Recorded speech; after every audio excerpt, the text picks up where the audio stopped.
We can't wait to see you soon in June for Chest Congress Bologna, Italy, or October for Chest 2022 Nashville.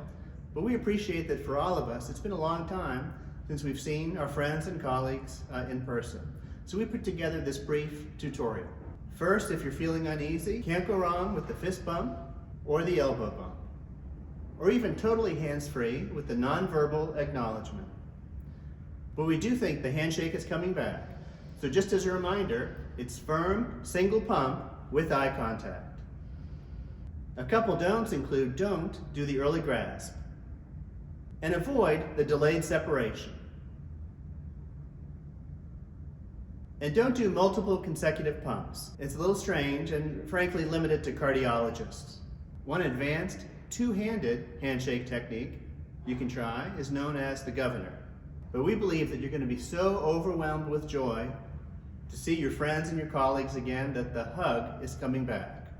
Just to review that etiquette, you begin with the international offering symbol and feel no pressure at all. It's okay to defer that.